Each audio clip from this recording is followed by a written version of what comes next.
नमस्कार, हेल्थ गुरु में स्वागत है आप सबका। मैं हूं आपके साथ ज्योति सिंह। बढ़ती उम्र के साथ मानव शरीर में कई तरह की बीमारियां घर करने लगती हैं और मोतियाबिंद भी कुछ ऐसी ही बीमारियों में से एक है।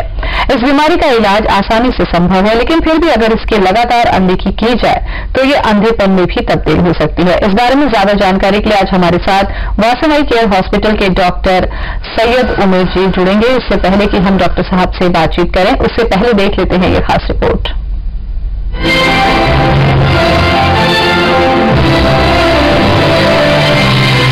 कुदरत ने इस खूबसूरत दुनिया को देखने के लिए आंखों जैसी अनमोल चीज इंसान को दी है, लेकिन बढ़ती उम्र के साथ इनमें कई तरह की तकलीफें भी पैदा हो जाती हैं।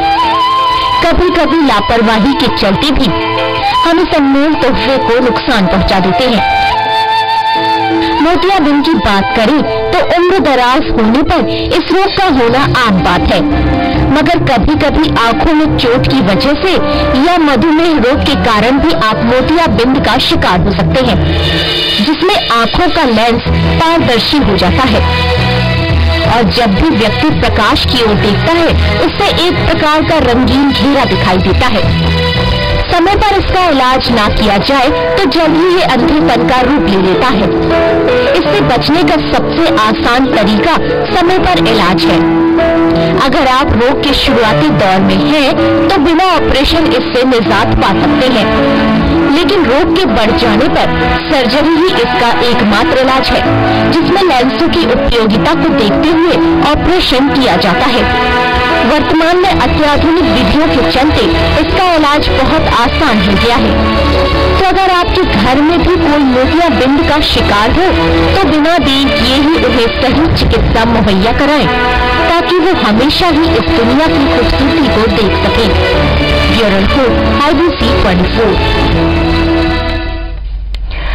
तो वास्तव में मोतियाबिंद क्या होता है, क्या लक्षण होते हैं और अगर इस पर ध्यान नहीं दिया गया तो किस तरह ये हमारी आंखों के लिए खतरनाक हो सकता है, इन तमाम बातों पर चर्चा करने के लिए इस वक्त हमारे साथ इंदौर से जुड़ रहे हैं वासन आई केयर हॉस्पिटल के डॉक्टर सैयद उमेर। डॉक्टर साहब, बहुत बहुत स्वागत है आपका।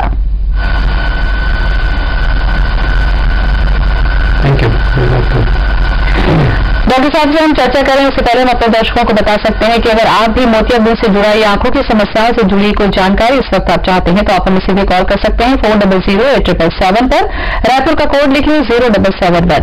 डॉक्टर सैयद, आपसे मैं जानना चाहूंगी कि जिस तरीके से हम देखते हैं कि उम्र के साथ बहुत सारी तकलीफें इंसान को होती है, क्या बढ़ती उम्र में मोतियाबिंद होना एक स्वाभाविक प्रक्रिया है या कुछ खास हम ध्यान रखें तो इससे बचा भी जा सकता है? ये बढ़ती उम्र के साथ ही मोतियाबिंद आता है और हमारे लाइफस्टाइल अगर हम चेंज करें और अपना हेल्दी बैलेंस डाइट लेते रहें तो ये प्रॉब्लम देर से आती है, नहीं तो ये जल्दी भी आ सकती है। जिनको शुगर की बीमारी होती है उनको और इम्पॉर्टेंट है कि अपने शुगर को अच्छे से कंट्रोल करें, उनने कहा ये जल्दी बीमारी है, मोतियाबिंद जल्दी आ जाता है।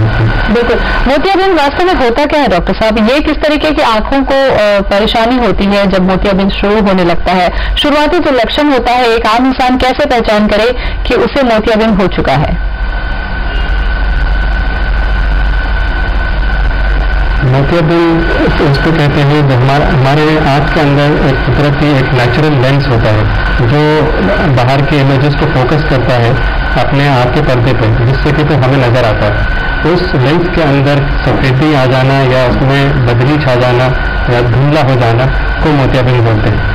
और उसके लक्षण, उसकी पहचान ऐसी ही होती है कि नज़र से धीरे धीरे कमज़ोर हो जाता है और धुंधलापन सा आ जाता है अपनी नज़र में, या कई बार कुछ लोगों को ऐसा लगता है कि चमक सी लगने लगी आँख के अंदर या सामने जब तेज लाइट के अंदर धुंधला दिखने लगता है। इन सब लक्षणों से समझ में आ सकता है कि मोतियाबिंद का ऑनसेट हो चुका है या मोतियाबिंद शुरू हो चुका है। डॉक्टर साहब, मोतियाबिंद की अगर हम बात करते हैं, क्या ये सभी लोगों में एक जैसा होता है या इसके भी कई प्रकार होते हैं? क्या मोतियाबिंद कितने प्रकार के होते हैं वास्तव में? कई प्रकार के मोतियाबिंद होते हैं। एक तो पहला मोतियाबिंद ऐसा होता है जो बच्चों में पाया जाता है, जो पैदाइशी होता है। जो उम्र के साथ जो मोतियाबिंद आते हैं वो उसको सेनाइल कैटरैक्ट बोलते हैं या उम्र के साथ एज रिलेटेड कैटरैक्ट भी बोलते हैं। कुछ मोतियाबिंद ऐसे होते हैं जो चोट के बाद आ जाते हैं आँख के अंदर, जिसको ट्रॉमेटिक कैटरैक्ट बोलते हैं। कुछ मोतियाबिंद रेडिएशन के कारण भी आ सकते हैं। कुछ मोतियाबिंद ऐसे होते हैं जिनको दवाओं के खाने के बाद भी हो सकते हैं, दवा डालने के बाद भी हो जाते हैं। तो उसमें भी कई प्रकार के होते हैं कि अगर सेंट्रल पार्ट या बीच वाला पार्ट है तो उसको न्यूक्लियर कैटरेक्ट बोलते हैं। अगर आसपास का लेंस का एरिया जो किनारों का लेंस है अगर उसमें इन्वॉल्वमेंट है तो उसको कॉर्टिकल कैटरेक्ट बोलते हैं। कई बार आगे कैप्सूल के अंदर या कैप्सूल के आगे पीछे भी धुंधलापन आ जाता है तो उसको एंटीरियर सब कैप्सूलर या पोस्टीरियर सब कैप्सूलर कैटरेक्ट भी बोलते हैं। तो ये अलग अलग डिफरेंट टाइप के अलग अलग तरह के मोतियाबिंद होते हैं। जी, एक कॉलर हमारे साथ जुड़ चुके हैं डॉक्टर साहब के चतुर्वेदी हैं टीकमगढ़ से, उन्होंने हमें फोन किया है। चतुर्वेदी जी स्वागत है आपका, क्या जानना चाहते हैं आप? मैं ये जानना चाहता हूँ मैडम कि ये मुझे 2-3 महीने से प्रॉब्लम हुई है। किस तरीके की? टीवी से आप ना सुने, सीधे सवाल करें और पूरा सवाल करें। मुझे 2-3 महीने से आंखों में प्रॉब्लम हो रही है। क्या देखने में समस्या हो रही है आपको? नहीं, आंखों के सामने अंधेरा सा और कभी कभी ये तारे जैसे चमकते हैं। अच्छा जी बिल्कुल, आप लाइन करें, डॉक्टर साहब से हम जानते हैं। डॉक्टर साहब, जो लक्षण ये बता रहे हैं कि 2-3 महीने से इनको ये प्रॉब्लम हो रही है, क्या कहना चाहेंगे? एक तो अगर इनकी एज 50 के ऊपर है तो मैं चाहूँगा कि वो अपना ब्लड प्रेशर और शुगर जरूर चेक करें और अपना पूरा आई चेकअप अच्छे से कराएं, क्योंकि हो सकता है कि ये मोतियाबिंद भी हो या हो सकता है कोई रेटिना में भी प्रॉब्लम हो रही है। तो वो चेक करने के बाद ही अंदाज़ा लगेगा। ब्लड प्रेशर शुगर तो उससे पहले कराने तो बेहतर है, कई बार उसकी वजह से भी होता है। और एक कॉलर जुड़ चुके हैं डॉक्टर साहब, गोदयाल ने कॉल किया है हमें। गोदयाल भी बहुत बहुत स्वागत है आपका। संपर्क लगता है टूट गया। डॉक्टर साहब, एक चीज जो मोतियाबिंद के मरीजों में हमने देखी है कि ज्यादातर लोग ये इंतजार करते रहते हैं कि अभी तो हमारी आंखों का जो मोतियाबिंद है वो सफेद नहीं हुआ है, पका नहीं है, इसलिए अभी हम नहीं जाए। क्या आपको लगता है कि जब मोतियाबिंद सफेद हो जाए या पक जाता है उसी समय ऑपरेशन किया जाता है, या जैसे ही शुरुआती लक्षण हम देखें हम डॉक्टर से संपर्क कर सकते हैं? बिल्कुल, जब पहले ज़माने में जो टेक्निक्स, जो आज से 15-20 साल पहले जो टेक्निक्स होती थी सर्जरी की, उसमें तो ये इंतजार किया जाता था कि मोतियाबिंद पक जाए, पूरा सफेद हो जाए तो फिर उसको निकाला जाए। लेकिन आजकल की जो टेक्निक्स हैं उसमें अर्ली से अर्ली कैटरेक्ट में भी मोतियाबिंद अर्ली बहुत शुरुआती मोतियाबिंद भी निकाला जा सकता है और उसकी जगह नहीं डाला जा सकता है। तो हम तो ये कहते हैं, डॉक्टर्स ये कहते हैं पेशेंट्स को कि अगर आपको अपनी डेली लाइफ में, अपने रोज़मर्रा की ज़िंदगी में, अपने रोज़मर्रा के एक्टिविटीज़ में अगर प्रॉब्लम हो रही है, नज़र से आप अपना काम नहीं कर पा रहे हैं या पहचान नहीं कर पा रहे हैं या गाड़ी चलाने में मुश्किल हो रही है, तो जितने जल्दी हो सके ऑपरेशन करवा के उसमें लेंस डलवा लें और उस मोतियाबिंद से मजाक डालें। कोई ज़रूरी नहीं है कि आप पकने का इंतजार करें। ये पुराने ज़माने की टेक्निक में ज़रूरी था, आजकल के ज़माने की टेक्निक्स में उससे बिल्कुल ज़रूरत नहीं है। समीना मसूद जुड़ चुके हैं डॉक्टर साहब हमारे साथ, भोपाल से उन्होंने हमें कॉल किया। समीना स्वागत है आपका, बताइए क्या समस्या है? हेलो जी, सवाल करें। हाँ, मेरा सवाल ये है, क्या ये मोतियाबिंद एक खास एज में ही होता है, और उस अगर कोई खास एज है तो उससे पहले हम क्या उपाय कर सकते हैं उसको रोकने के? डॉक्टर साहब,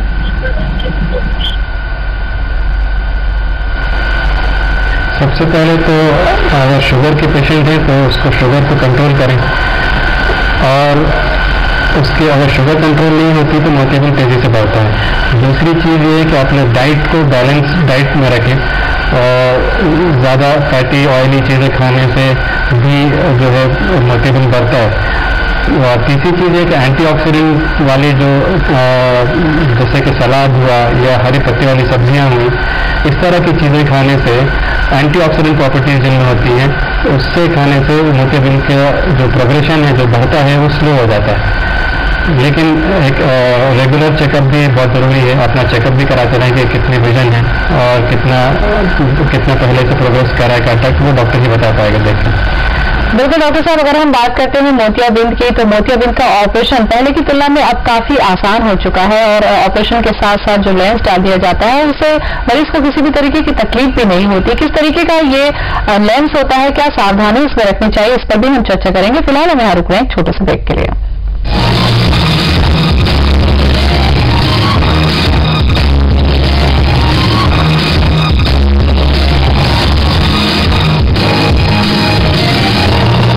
वाला नया विवेक, इतना निखार खिले, बार बार किस मिले, विटामिन ई रोज अंदर से पोषण दे, रोज निखार जगाए। विवेक तो त्वचा को दे पोषण। समर पाएंगे सिविल पे डबल ऑफर। क्यों है परेशान जब स्वाइन फ्लू का इलाज है बहुत आसान। सभी मेडिकल कॉलेज अस्पताल, जिला अस्पताल और चिन्हित निजी अस्पताल हैं दवाइयों के साथ इलाज के लिए तैयार। बस रहें सावधान। स्वाइन फ्लू पीड़ित के संपर्क के बाद यदि बुखार हो, नाक बहे या बदन दुखे तो मिलें फौरन डॉक्टर से। छींकते खांसते समय करें रुमाल का इस्तेमाल। चेहरा छूने के बाद हाथ धोएं साबुन से। बस फिर डर कैसा। अधिक जानकारी के लिए राज्य स्तरीय स्वाइन फ्लू कंट्रोल रूम से संपर्क करें। अपन दुधारू गाय गरवा मल्ला इसमें कुछ झन खवावा, हमेशा एशियन फीड्स के पशुदाना ही अपनावा। हमारा विधायक सपना आगे बढ़ने का, कुछ कर दिखाने का, लेकिन आर्थिक समस्याएं थी सामने। लगता था कभी सपने पूरे नहीं हो पाएंगे। मुख्यमंत्री उच्च शिक्षा ऋण ब्याज अनुदान योजना युवाओं की उच्च शिक्षा के सपने को कर रही है साकार। 2 लाख तक के सालाना आय के परिवारों के बच्चों को सिर्फ 0 से 1% तक ब्याज दर पर 4 लाख तक का उच्च शिक्षा ऋण। सिर्फ 2 वर्षों में राज्य के 2000 से अधिक विद्यार्थियों को 50 करोड़ से अधिक के ऋण स्वीकृत। मेरी पारिवारिक स्थिति ठीक न होने के कारण मुझे मेरे सपने बिखरते हुए नजर आ रहे थे, लेकिन मुख्यमंत्री ऋण ब्याज अनुदान योजना के तहत मुझे मेरे सपने को आधार मिला और आज मैं एक बहुत अच्छी इंजीनियरिंग कॉलेज में पढ़ाई कर रहा हूँ। इसके लिए मैं माननीय मुख्यमंत्री जी को बहुत बहुत धन्यवाद देना चाहता हूँ। मैं आगे नर्सिंग करना चाहती थी, लेकिन मेरे घर की स्थिति अच्छी नहीं थी, जिसके कारण से मैं पढ़ाई नहीं कर पा रही थी। मुझे मुख्यमंत्री अनुदान योजना के तहत एजुकेशन लोन मिला और मैं मुख्यमंत्री जी का आभार प्रकट करती हूँ। मेरी फैमिली की फाइनेंशियल कंडीशन बहुत खराब होने के कारण मैं अपने हायर एजुकेशन का सपना पूरा नहीं कर पा रही थी। तभी मुझे मुख्यमंत्री शिक्षा ऋण योजना के बारे में पता चला और मैं आज अपने हायर एजुकेशन का सपना साकार करने में सक्षम हूँ। नक्सली प्रभावित क्षेत्र के बच्चे को सिर्फ 0% उच्च शिक्षा ऋण के ब्याज से हमारे सपनों को साकार होने में बड़ी मदद मिल रही है। तो मेरे को एजुकेशन लोन मिला और मेरे आगे की पढ़ाई में बहुत ज्यादा मदद मिली है। हमारे सपनों को साकार करने के लिए आपका बहुत बहुत धन्यवाद माननीय मुख्यमंत्री जी। अब सपनों को पूरा करने के लिए जरूरत है सपने देखने की और मेहनत करने की। आर्थिक मदद के लिए साथ है छत्तीसगढ़ सरकार।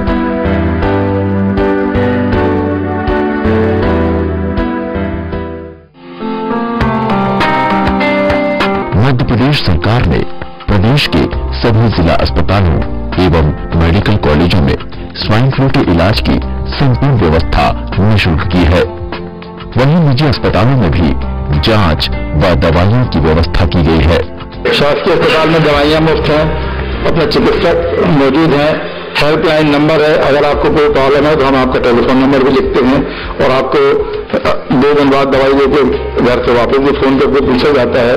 फीडबैक ले रहे हैं हम लोग। स्वाइन फ्लू से निपटने के लिए प्रशासन पूर्ण रूप से तैयार है तथा मुख्यमंत्री श्री शिवराज सिंह चौहान द्वारा बेहतर उपचार व्यवस्थाओं की सतत निगरानी की जा रही है। मुख्यमंत्री अस्पतालों में जाकर उपचार एवं जांच व्यवस्था का जायजा ले रहे हैं। मरीजों से संपर्क कर हाल चाल जान रहे हैं, यानी पूरी सरकार अलर्ट है। अस्पतालों में स्वाइन फ्लू की जांच के साथ ही इसके लक्षण एवं बचाव के पर्चे भी दिए जा रहे हैं।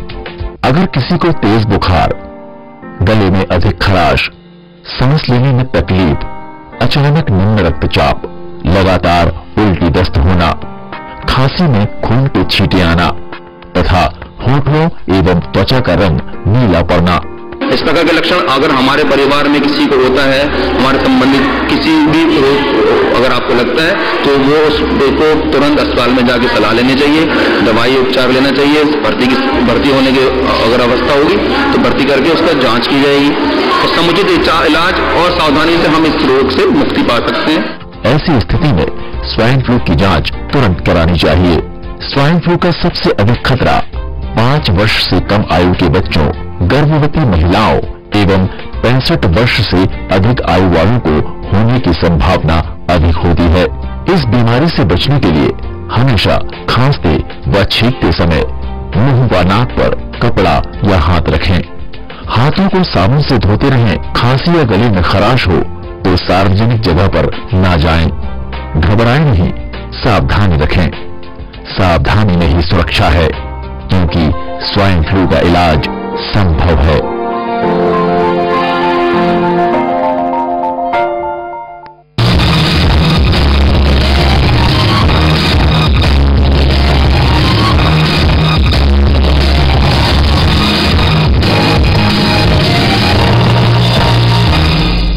देखिए, स्वागत है आपका हमारे खास कार्यक्रम हेल्थ गुरु में। और इस कार्यक्रम में आज हम चर्चा कर रहे हैं मोतियाबिंद पर। और ज्यादा जानकारी के लिए हमारे साथ जुड़े हुए हैं वासन आई केयर के डॉक्टर सैयद उमेर इंदौर से।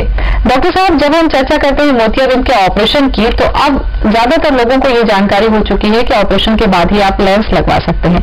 लेंस का कितना बड़ा इसमें योगदान होता है और ये लेंस कितने प्रकार के होते हैं? जिनकी आंखें कमजोर है, जिन्हें पावर लगा हुआ होता है, उनके लिए क्या उस पावर के हिसाब से ही दूर या निकट दृष्टि दोष के जो लेंसेस है वो डाल दिए जाते हैं? क्या कुछ खास ध्यान रखने की चीज होती है इसमें?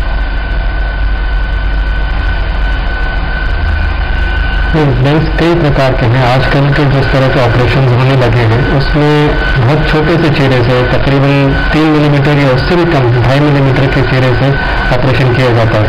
और उसी चीरे के थ्रू लेंस डालने के लिए हमें लेंस फोल्डेबल यूज करते हैं, जो फोल्ड होकर अंदर उस चीरे से चले जाएं और आँख के अंदर जाके खुल जाएं।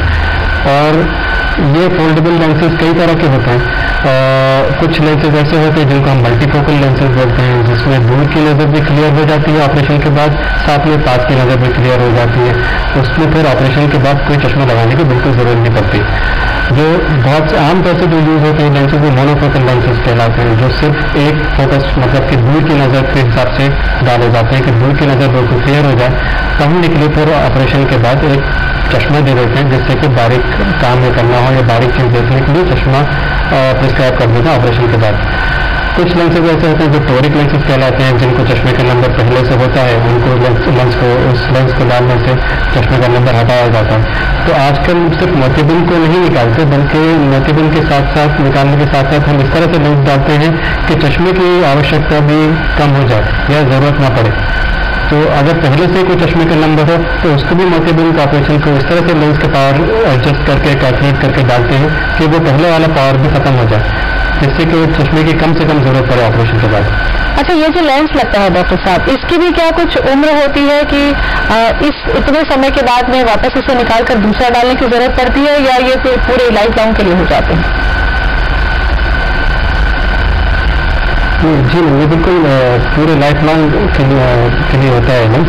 ये जो लेंस डाले जाते हैं इस तरह से आँख के अंदर फिट करे जाते हैं, इस तरह से प्लेस किए जाते हैं कि वो जिंदगी भर उसी जगह पर रहते हैं और जब तक कि कोई बहुत ही जोर से कोई चोट ना लगे वो वहाँ से अपनी जगह से हटते नहीं। और वो लाइफ उसकी लाइफ जो होती है वो तकरीबन 100 साल से तक भी चल सकता है। हम इवन हम छोटे बच्चों को भी अगर ऑपरेशन करते हैं, जो 1 साल से कम उम्र के बच्चे भी होते हैं, उनका अगर पैदाइशी मोतियाबिंद होता है तो उनको भी जब लेंस डालते हैं तो वो जिंदगी भर उनके लेंस काम आता है। उनकी पूरी लाइफ जो है जिंदगी, उसकी लाइफ पूरी इंसानी लाइफ की बराबरी हो जाती है। बिल्कुल। डॉक्टर साहब बुद्ध सिंह जुड़ चुके हैं हमारे साथ, मुरैना से उन्होंने हमें कॉल किया। बुद्ध जी, स्वागत है आपका, बताइए क्या जानना चाहेंगे आप डॉक्टर साहब से? बुद्ध जी, आप सुन पा रहे हैं हमें? शेखराज जुड़े हुए हैं हमारे साथ में शेरवा से। शेखराज जी, स्वागत है आपका, बताइए क्या सवाल है?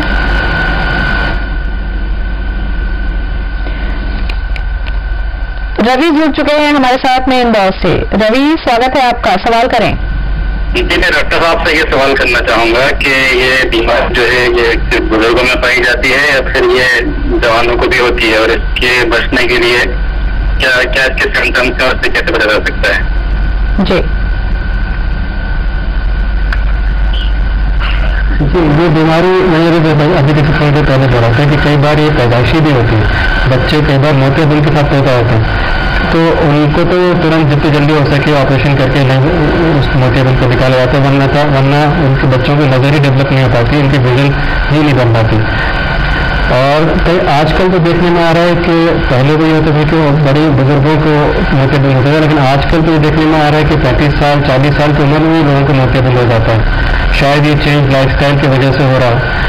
और जब भी उसके लक्षण, जैसे कि मैंने बताया कि धुंधला दिखना, तेज लाइट में ग्लेयर चमक आना, या फिर आपको लाइट्स के सामने रंगीन कलर के रेनबोज दिखना, या इस तरह के कुछ अगर लक्षण आए तो तुरंत आई स्पेशलिस्ट से चेकअप करा के, और अगर मोतियाबिंद डायग्नोज होता है तो उसका इलाज भी करा लें।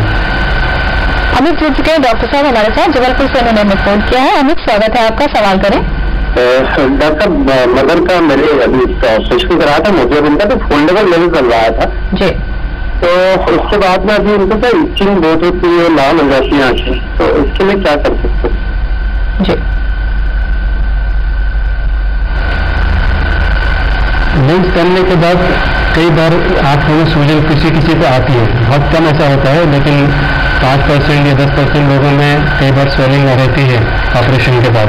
तो उसके लिए आपके डॉक्टर कुछ ड्रॉप्स देते हैं जिससे कि वो सूजन घट जाए और रेडनेस या लाल अगर आंख हो रही हो तो वो कम हो जाए। मुझे यकीन है कि जो डॉक्टर ने जिन्होंने ऑपरेशन किया होगा उन्होंने आपको कुछ ड्रॉप्स दी होंगी, और वो ड्रॉप्स को नियमित रूप से डालने से वो आँख की रेडनेस, लाल होना, तो पानी आना, उन सब चीज़ें छोटी मोटी अगर प्रॉब्लम होती है तो वो कम हो जाती है। आमतौर से ये प्रॉब्लम 15 दिन से ज़्यादा नहीं होती, अगर होती भी है तो। घनश्याम है डॉक्टर साहब, अगले कॉलर इंदौर से इन्होंने हमें फोन किया है। घनश्याम, स्वागत है आपका, सवाल करें। हाँ, तो डॉक्टर साहब से मैं पूछना चाह रहा था। पूछे।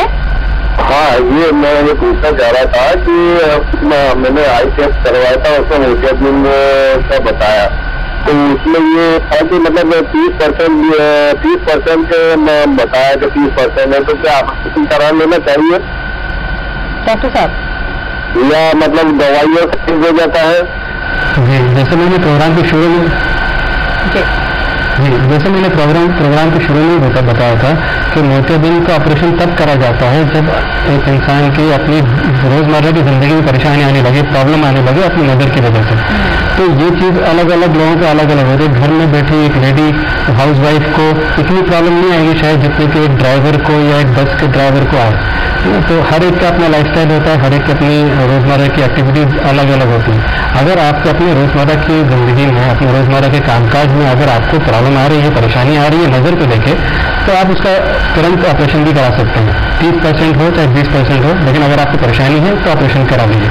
नहीं हो रही है, आपको काम चल रहा है तो आप रुक सकते हैं, कुछ महीने बाद फिर से दोबारा चेकअप करा लीजिए। दूसरी बात तो उन्होंने पूछी कि ड्रॉप से भी ठीक हो जाता है, तो ये तो आज तक तो हमने ऐसी कोई ड्रॉप नहीं देखी जो मोतियाबिंद को पूरी तरह खत्म ही कर दे, साफ कर दे। हाँ, कुछ ड्रॉप्स ऐसी जरूर आती हैं जो उसको थोड़ा स्लो कर दे, जो उसको आगे बढ़ने ना दे तेजी से, लेकिन वो भी इतनी असरदार नहीं दिखती। अपने हमारे रोजमर्रा की प्रैक्टिस में हमने तो नहीं देखा कि किसी मोतिया को किसी ड्रॉप ने रोक दिया, और ना ही कोई ऐसा, अगर कोई ऐसा क्लेम भी करता है तो हमने तो नहीं देखा इस तरह से, और आमतौर से होता भी नहीं है। मोतियाबिंद का इलाज अगर है तो फिर उसका ऑपरेशन करके लेंस डालना ही है।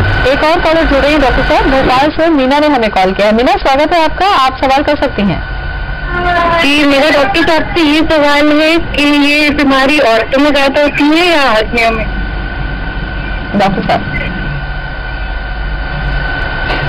ये बीमारी दोनों में बराबर पाई जाती है। कोई ऐसा जरूरी नहीं है कि औरतों में ज़्यादा पाई जाए और मर्दों में ज़्यादा पाई जाए, दोनों में बराबरी सही पाई जाती है। किसी सेक्स में किसी में ज़्यादा नहीं पाए जाते हैं। डॉक्टर साहब, एक अहम सवाल मैं करना चाहूंगी आपसे कि जिस तरीके से लाइफस्टाइल का आप जिक्र कर रहे हैं, लाइफस्टाइल में अब सबसे ज्यादा कंप्यूटर का रोल हो चुका है, चाहे वो पढ़ने वाले बच्चे हों या कामकाजी महिला हो या पुरुष हो। कितनी देर तक कंप्यूटर पे लगातार काम करते रहने से हमारी आंखों को नुकसान पहुंचता है, और अगर इसका इस्तेमाल हम कर भी रहे हैं तो क्या सावधानी हमें रखनी चाहिए? ये बहुत अच्छा सवाल किया आपने, क्योंकि आजकल कंप्यूटर हमारी जिंदगी में बहुत ज़्यादा उनका दखल हो गया, बल्कि कुछ लोग का तो उनका प्रोफेशन ही यही कंप्यूटर पे है। कुछ ऐसे लोग जो IT इंडस्ट्रीज में काम करते हैं तो कई 8-10 या बैंक इंडस्ट्रीज में 8-10 घंटे डेली कंप्यूटर बैठना होता है उनका, और वो उनका रोजगार वही है, उनका काम ही वही है। अगर वो नहीं करेंगे तो फिर घर कैसे चलेगा? तो लेकिन कंप्यूटर यूज़ करने से इतनी प्रॉब्लम नहीं है, लेकिन उसको मिसयूज़ करने से प्रॉब्लम है। अगर सही तरह से इस्तेमाल नहीं करें कंप्यूटर बैठना, अगर सही तरह से नहीं आता है तो फिर प्रॉब्लम होती है। मेनली जो लोग रोज़ 4 घंटे से ज़्यादा कंप्यूटर बैठते हैं उनके साथ प्रॉब्लम्स आँख में ज़्यादा आती है, जिसको हम लोग आजकल कंप्यूटर विजन सिंड्रोम के नाम से जानते हैं। तो उसमें मेन असल प्रॉब्लम परेशानी ये होती है कि हमारी आँख का जो पलकें झपकती हैं, जो हमारी ब्लिंकिंग होती है, वो रेट कम हो जाता है। नॉर्मली एक आँख अपने 1 मिनट में 20 बार झपकती है, मतलब 20 बार ब्लिंक करते हैं, पलक झपकाते हैं। लेकिन जब हम सिस्टम पे काम करते हैं, कंप्यूटर के सामने बैठते हैं, तो इतना गौर से तो ध्यान से देखते हैं कि हमारी पलकें शायद 1 मिनट में 1 या 2 बार ही झपकती होंगी। उससे आँख के हेल्थ पे असर पड़ता है, उससे आँख पे में जो आँख की हेल्थ है उस पर वो अफेक्ट हो जाती है और वो इतनी फ्रेश नहीं रहती, फिर प्रॉब्लम होने लगती है, पानी आने लगता है, जलन होने लगती है, कचरा जैसा लगने लगता है, कई तरह की प्रॉब्लम शुरू हो जाती है। तो उसके लिए सावधानी मेन यही है कि एक तो पलकें झपकाएं जितना ज़्यादा याद आए, उससे आँख में ड्राइनेस हो जाती है, तो पानी खूब सारा पिया करें, बीच बीच में छोटे छोटे ब्रेक्स लिया करें। तो हम लोग बताते हैं कि हर एक 20-20 फार्मूला है कि हर 20 मिनट के बाद 20 सेकंड के लिए अपनी नज़र सिस्टम के से हटा के कोई 20 फीट दूर को ऑब्जेक्ट देख लें, मतलब अपनी पास से नज़र हटा के दूर की तरफ को ऑब्जेक्ट की तरफ देखें, तो उसे और ब्रेक लेता है ना, आधे मिनट के 20 सेकंड के लिए ब्रेक लेने नजर अपने सिस्टम पर सावधानी तक आती है, फिर अपने दोबारा से काम शुरू कर लें। तो ये कुछ प्रिकॉशंस हैं, ये कुछ सावधानी हैं जो फिर कंप्यूटर पर अगर बैठे तो उसको अच्छी तरह से आप बिल्कुल इन सावधानियों को अगर हम इस्तेमाल में लेकर आते हैं डॉक्टर साहब, तो काफी हद तक हमारी जो आंखों पर कंप्यूटर से पड़ने वाला जो बुरा असर है वो कम हो सकता है। फिलहाल तमाम जानकारी के लिए आपका बहुत बहुत शुक्रिया। और इसी के साथ हमारे खास कार्यक्रम हेल्थ गुरु में फिलहाल इतना ही, लेकिन उससे पहले एक खबर हम आपको बता दें जो कि सेहत से जुड़ी हुई है, स्वाइन फ्लू से। स्वाइन फ्लू से बिल्कुल घबराइए मत, इसका इलाज संभव है। आइए जान लेते हैं कि स्वाइन फ्लू की रोकथाम के लिए मध्य प्रदेश सरकार ने क्या कदम उठाए हैं। सभी जिला अस्पतालों और मेडिकल कॉलेजों में स्वाइन फ्लू के इलाज के लिए पूरे इंतजाम किए गए हैं, वो भी बिल्कुल निःशुल्क। ज्यादा जानकारी के लिए जिलों के कॉल सेंटर पर संपर्क कर सकते हैं। स्वाइन फ्लू के लक्षण की बात करेंगे हम तो गले में खराश होना, लगातार खांसी का आना, नींद आना, थकान महसूस होना और तेज बुखार का बने रहना प्रमुख लक्षण स्वाइन फ्लू का है। तो इससे घबराइए नहीं, बिल्कुल इसका इलाज संभव है। अगर आपके अंदर इससे जुड़े हुए कोई लक्षण महसूस हो रहे हैं तो तुरंत ही आप स्वास्थ्य केंद्र से संपर्क कर सकते हैं। नींद नहीं आ रही है, थकान महसूस हो रहा है, ये लक्षण है स्वाइन फ्लू के।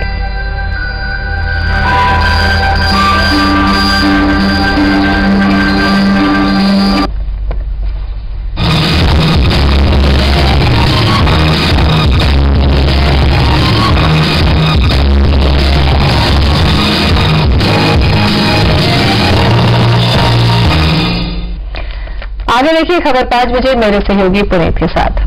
धन्यवाद ज्योति।